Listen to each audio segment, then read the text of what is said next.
Pick it up, single dad, before that dog of yours learns what real men do. Brandon Pike said it loud enough for half the parking lot to hear, and that was exactly the point. He wanted an audience. He wanted phones rising, heads turning, strangers whispering before they understood a single thing. It was a gray Saturday morning outside Miller's Market, the kind of small-town grocery store with faded red carts, a soda machine by the door, and a flag snapping above the roof in the cold wind. Caleb Morgan had only come there to buy school supplies, a gallon of milk, and the strawberry cereal his 8-year-old daughter Sophie loved more than she admitted. He stood beside his old blue pickup with one hand resting lightly on the leash of Ranger, his German shepherd, while Sophie held her little purple backpack against her chest like it was a shield. To anyone passing by, Caleb looked ordinary. Worn brown jacket. Work boots with dust on the edges. A tired face. A father who probably counted every dollar before walking into a store. That was why Brandon chose him. Brandon Pike had made a habit out of finding quiet people and mistaking silence for weakness. He leaned near the cart return, chewing gum with a smug grin, wearing a clean black hoodie and the kind of confidence that only grows when no one has ever made you answer for your behavior. "What's wrong, tough guy?" Brandon said, stepping closer but still keeping just enough distance to look innocent if anyone asked. "You need your little girl to speak for you?" Sophie's fingers tightened around her backpack straps. Ranger did not bark. He did not pull.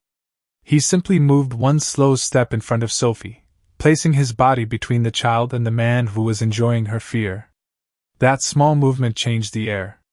Caleb noticed it. Brandon noticed it too, and his grin sharpened. "Oh, look at that! The mutt thinks he's security." A few shoppers paused near the entrance. One woman stopped with a bag of dog food in her cart. A teenager lifted his phone, unsure if he was recording something funny or something wrong. Caleb looked down at Ranger and spoke in a voice so low it barely carried. "Stay."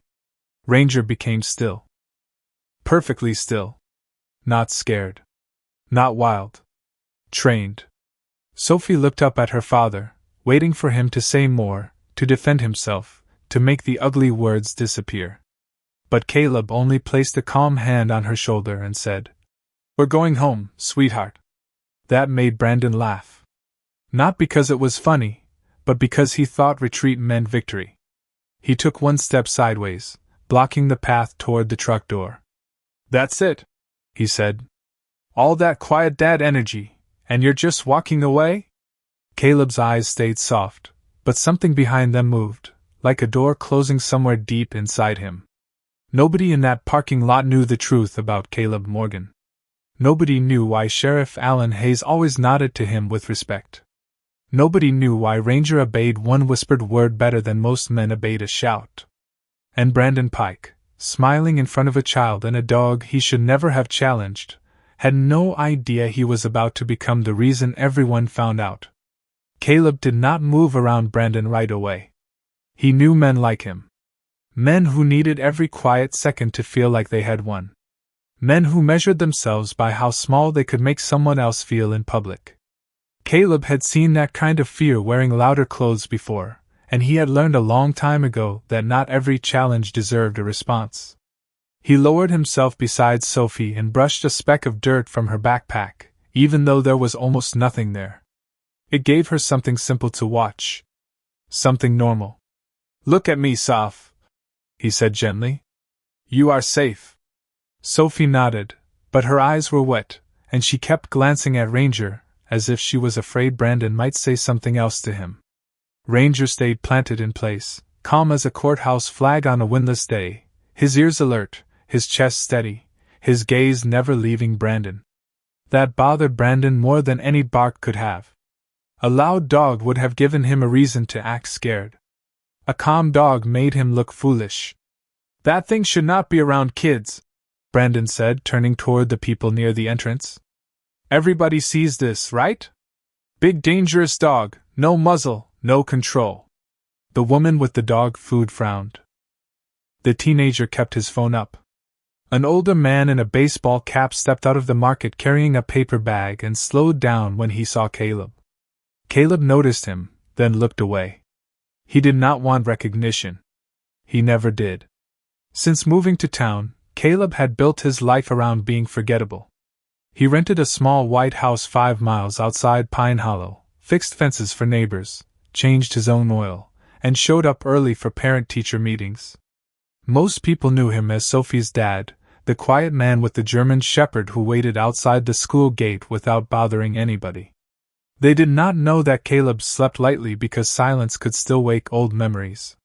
They did not know that Ranger was not just a pet, but the one living thing that had once followed Caleb through smoke, dust, and fear, and still came home gentle enough to let Sophie braid a blue ribbon around his collar. Brandon only saw an old pickup, a tired father, and a child who looked easy to scare. He stepped closer to the driver's side door and tapped the window with 2 fingers, leaving smudges on the glass. "Nice truck," he said. "Looks like it barely made it out of the junkyard." Sophie whispered, "Dad, can we please go?" Caleb stood slowly. His face was still calm, but his hand moved from Ranger's leash to Sophie's shoulder, guiding her behind him with quiet precision.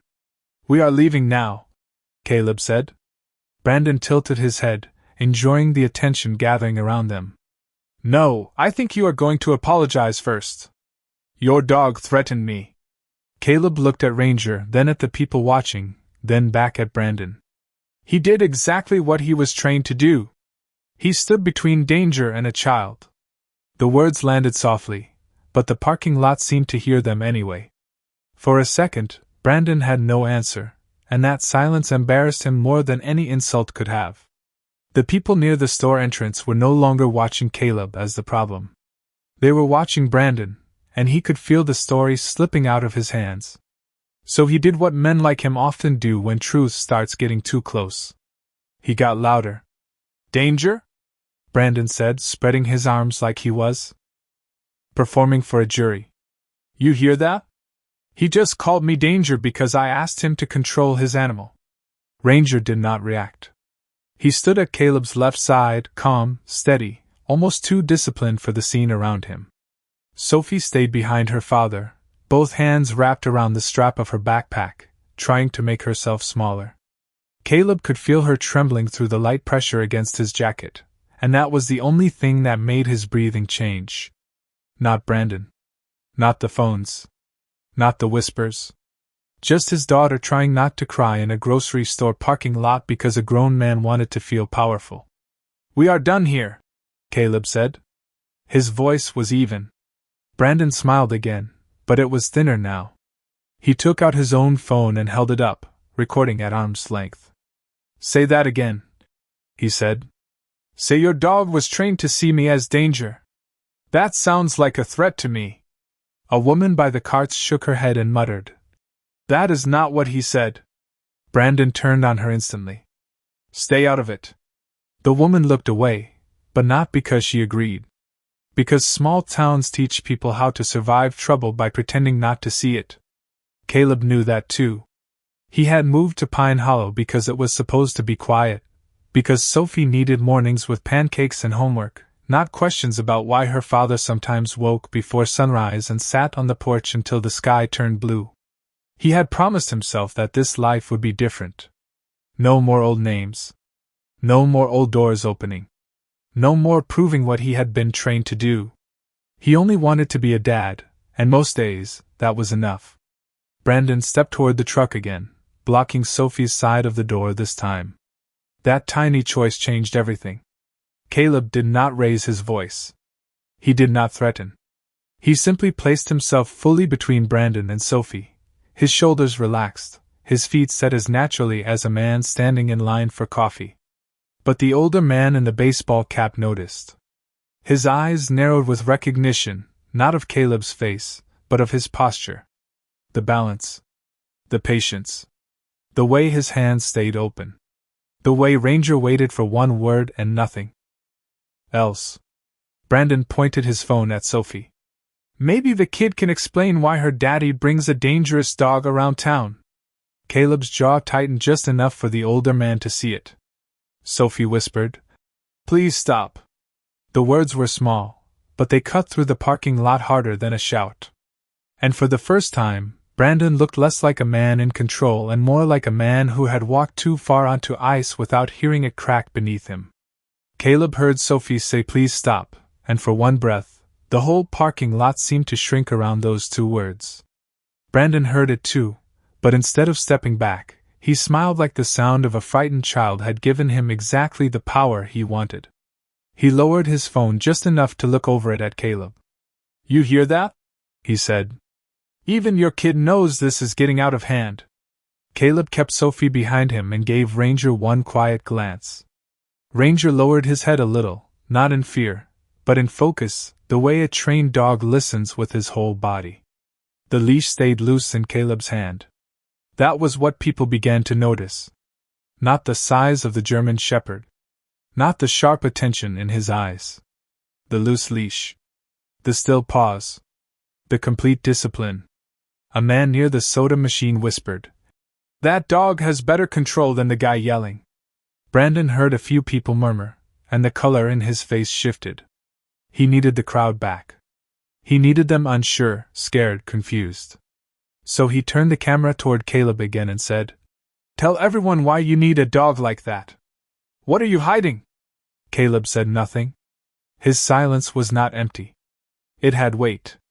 It made Brandon fill the space with more noise, and every word made him look smaller. The older man in the baseball cap stepped closer now, his paper bag tucked under one arm. He looked at Caleb's wrist, where the sleeve of his jacket had pulled back just enough to show a small faded mark near the edge of an old watch tan line. His face changed. It was not fear. It was recognition. "Sir," the older man said carefully, "were you stationed out of Virginia Beach?" Caleb's eyes moved to him for the first time. It was barely a look, but it said enough. The older man went quiet, then gave a slow nod, the kind one veteran gives another when there is a whole history either of them wants spoken out loud. Brandon laughed, but now it sounded forced. "What is this, some little soldier reunion?" he said. "Nobody cares." That was when a sheriff cruiser rolled into the far end of the lot, moving slow between two rows of parked cars. No siren. No drama. Just the clean crunch of tires over loose gravel and the reflection of blue and red lights across the market windows.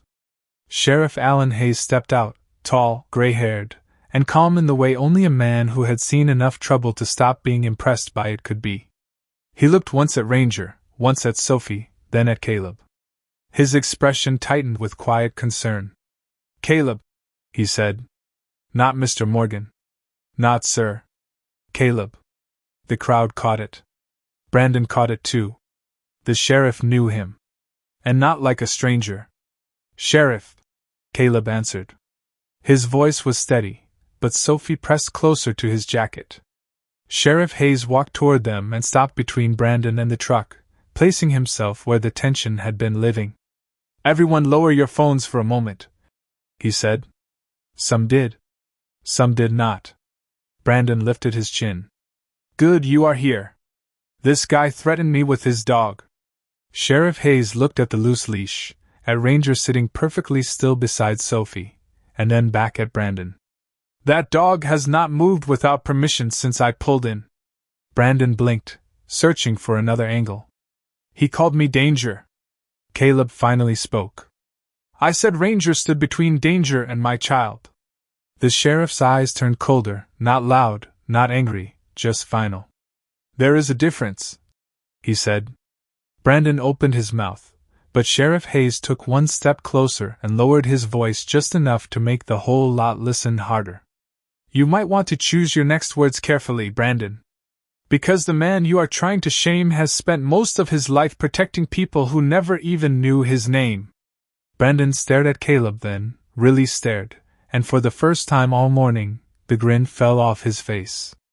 Brandon looked from Sheriff Hayes to Caleb, then to the faces around him, trying to find even one person still ready to believe his version. But the crowd had changed. It was not loud.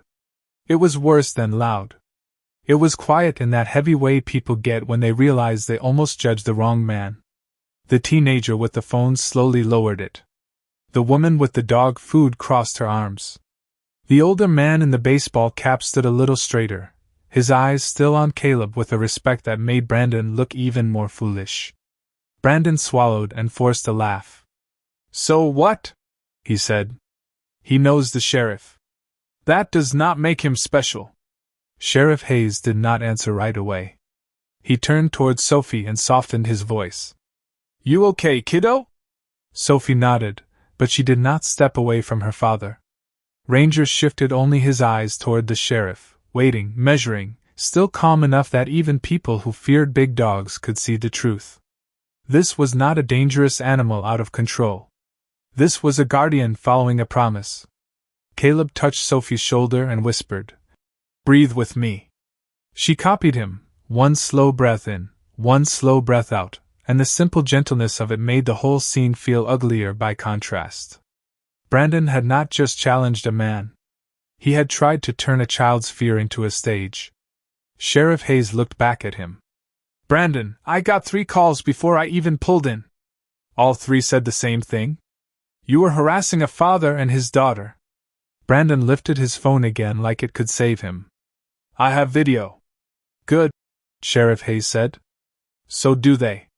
He nodded toward the store cameras above the entrance, then toward the gas station across the street. "And Miller's Market has audio near the carts after that vandalism last month. So if you want to keep talking, make sure every word is one you want played back later." Brandon's confidence cracked for real this time. His mouth opened, then closed. Caleb still had not bragged. He had not explained himself. He had not used the sheriff's respect like a weapon.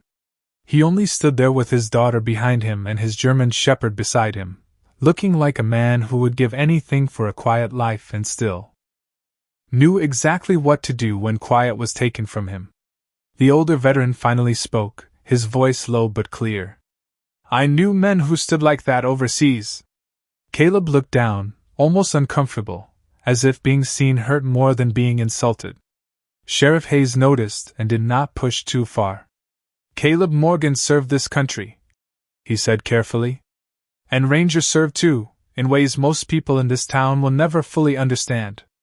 A soft wave of shock moved through the lot. Sophie looked up at her father like she had heard pieces of this before but never in front of strangers. Brandon stared at Ranger, then at Caleb's calm hands, and the truth finally began to reach him. He had not found a weak man. He had found a man who had been choosing peace the entire time. Brandon tried to laugh again, but the sound came out flat, like a match striking wet pavement. He looked at Caleb as if the man in front of him had changed shape without moving at all. A few minutes earlier, Caleb had been just another tired father in a worn jacket.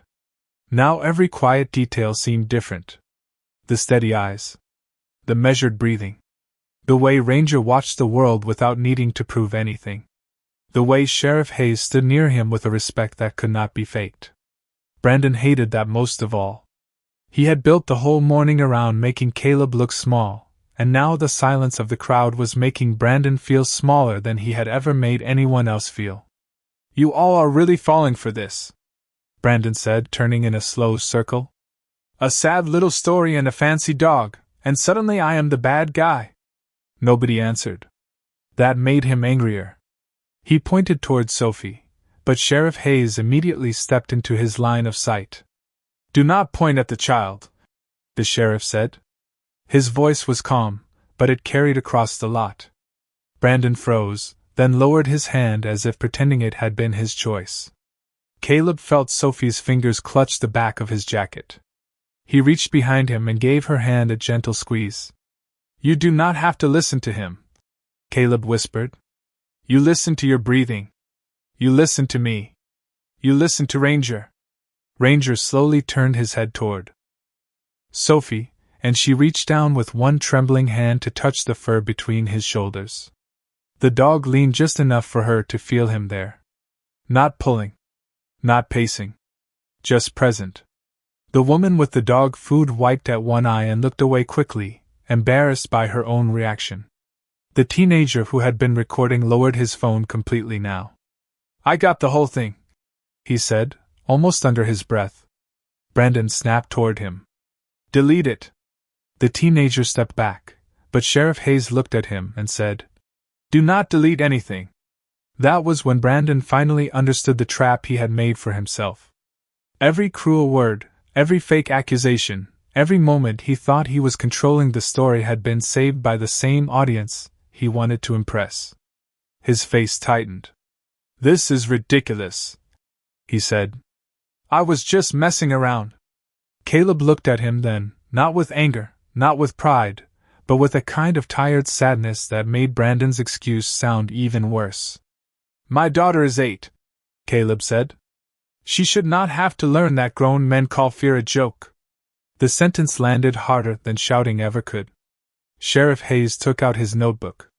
"Brandon Pike, I need you to step over by my cruiser while we sort this out." Brandon's eyes widened. "For what?" "Harassment, disturbing the peace, and making a false report in a public place," Sheriff Hayes said. "And if the video confirms what witnesses described, there may be more." The crowd shifted, not excited, not hungry for drama, but relieved, like a pressure valve had finally opened. Brandon looked at Caleb one last time, searching for some sign of victory he could still steal. Caleb gave him none. He simply turned towards Sophie, knelt in front of her, and fixed the twisted strap of her backpack with the same care he had used before everything went wrong. "We are still going to get your cereal," he said softly. Sophie blinked through tears. "The strawberry one?" Caleb nodded. "The strawberry one." Ranger sat beside them, tall and silent, while Brandon stood near the cruiser learning the difference between being feared and being held accountable. The market doors opened with a small chime, but for a moment Caleb did not move. He stayed kneeling in front of Sophie, one hand on her backpack strap, the other resting near Ranger's collar, letting the ordinary sounds return one by one. A cartwheel squeaked near the entrance. A pickup rolled past on the county road. Somewhere inside Miller's Market, a cashier called for a price check on apples. Normal life was still there, waiting, but Sophie looked like she did not trust it yet. Caleb understood that feeling too well. Sometimes the world can turn sharp so fast that even when the danger passes, your heart keeps bracing for the next sound. Sheriff Hayes guided Brandon toward the cruiser without making a scene, and that quiet control seemed to bother Brandon more than yelling would have. Brandon kept glancing back, not at the sheriff, not at the crowd, but at Caleb. He had expected anger. He had expected a threat. He had expected something he could twist into proof that he was the victim. Caleb gave him nothing. That was the part Brandon could not stand. The older veteran stepped closer, removing his baseball cap as if he was approaching a flag. "Morgan," he said softly. "I served with men from your side of the house once. Never knew many names. Just knew they showed up when things were bad." Caleb stood, his face careful. "I appreciate that." The older man looked down at Ranger. "And him?" Sophie answered before her father could. "His name is Ranger." Her voice was small, but steadier now. The older man smiled gently. "That is a good name." Caleb looked at his daughter with quiet pride, then gave Ranger a soft command. "Heel." Ranger rose and moved beside Sophie, not in front of her this time, as if he understood that she needed companionship more than protection. The woman with the dog food approached with slow steps, holding her receipt in both hands like she was nervous. "I am sorry," she said to Caleb. "I almost believed him for a second. I saw the dog and I got scared before I saw what was really happening." Caleb could have made her feel guilty. He could have turned the moment into a lesson. Instead, he nodded. "Fear moves fast," he said. "That is why people have to slow down before they choose a side." The woman swallowed and looked at Sophie. "Your dog is beautiful, honey." Sophie touched Ranger's head. "He is family." Those 3 words made Caleb look away for a second. Family had once been a bigger word for him. It had included a wife with warm hands and a laugh that filled the kitchen, a woman who used to say Caleb carried storms behind his eyes but still made the best pancakes in Pine Hollow. After she was gone, the house had become too quiet, and Ranger had been the bridge between Caleb's silence and Sophie's grief. He was not just a German shepherd. He was the warm body at the foot of a little girl's bed on nights when missing her mother felt too big for words. Brandon could not have known all that. But he had known enough. He had seen a child, a father, and a dog, and he had chosen to make them feel unsafe. Sheriff Hayes returned from the cruiser, his expression firm but kind. "Caleb, I will need your statement when you are ready." Caleb looked toward the market doors, then at Sophie. "Can it wait 10 minutes? Sheriff Hayes followed his gaze and understood. "Go get the cereal." Sophie looked up in surprise, as if permission to continue the morning was the first real proof that it had not been ruined. Caleb took her hand. Ranger walked beside them.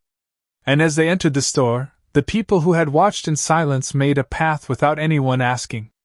Inside Miller's Market, the bright white lights felt too ordinary for what had just happened outside. The produce section smelled like oranges and wet cardboard. A radio near the deli played an old country song nobody was really listening to.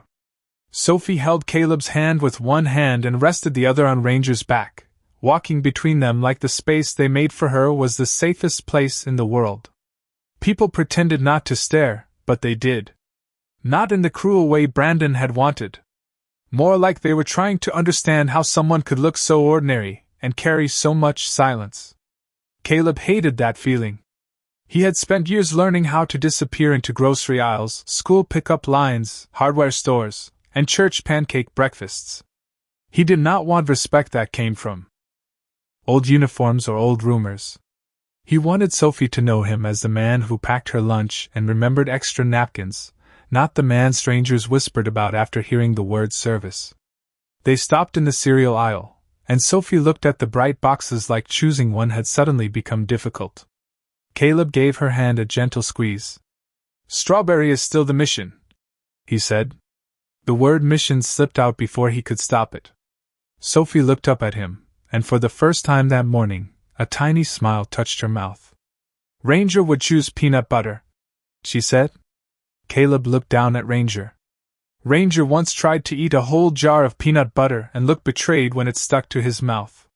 Sophie made a small laugh, the kind that arrives carefully after tears, and Caleb felt something inside him loosen.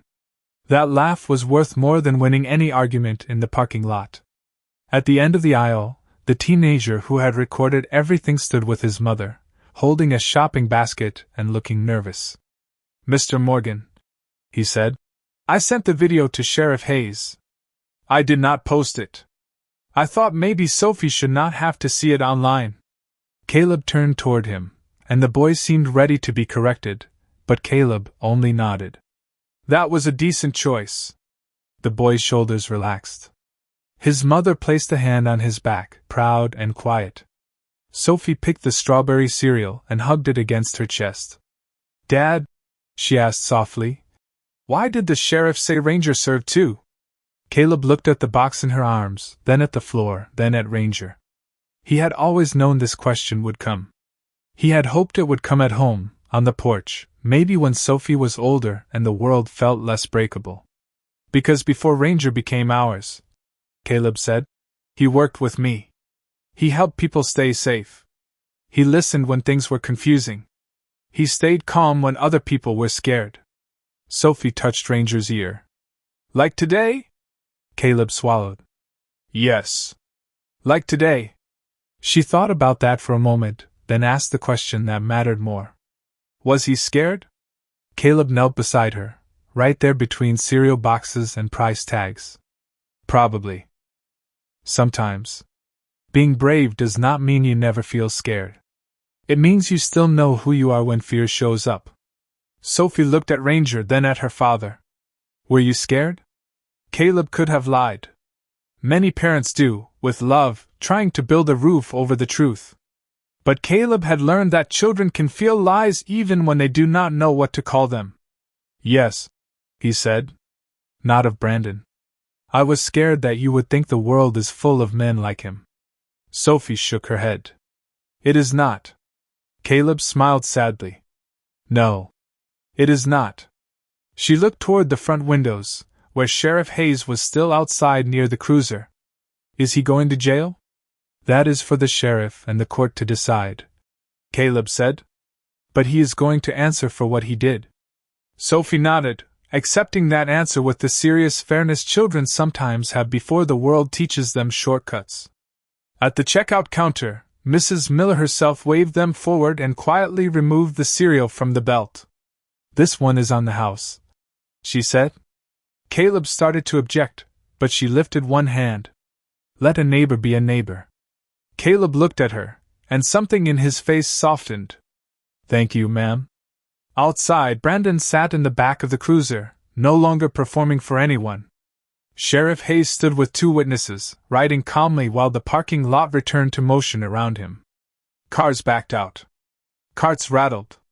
People carried bread, milk, and dog food to their trunks. The world did not stop for Brandon's pride, and maybe that was the first real consequence he felt. Caleb walked out with Sophie on one side and Ranger on the other. The older veteran waited near the door, then gave Caleb a quiet nod. "Some men protect loudly," he said. "Some protect so well that nobody notices until it matters." Caleb did not answer right away. He looked at Sophie, at Ranger, at the cereal box in the grocery bag, and then back at the man. "The second kind is harder," Caleb said. The veteran nodded. "But it lasts longer." Sheriff Hayes approached, holding his notebook at his side. "Ready when you are," he said. Caleb looked down at Sophie. "You want to wait in the truck with Ranger?" Sophie shook her head and stood a little taller. "No. I want to stand with you." Caleb felt the morning change again, not into something easy, but into something honest. He took her hand, Ranger sat beside them, and for the first time since Brandon had opened his mouth, Caleb let the whole town see that his quiet life had never been weakness. It had been love under control. Caleb gave his statement beside the sheriff cruiser with Sophie standing close enough to feel his sleeve against her shoulder, and Ranger seated at her feet. Sheriff Hayes did not rush him. He wrote down the facts in plain language, the way Caleb preferred things to be remembered. A man harassed a father and a child. A dog stayed calm. Witnesses saw it. Cameras recorded it. No one had to stretch the truth for the truth to be strong enough. Brandon sat behind the cruiser window, staring forward now, his phone taken as evidence, his audience gone.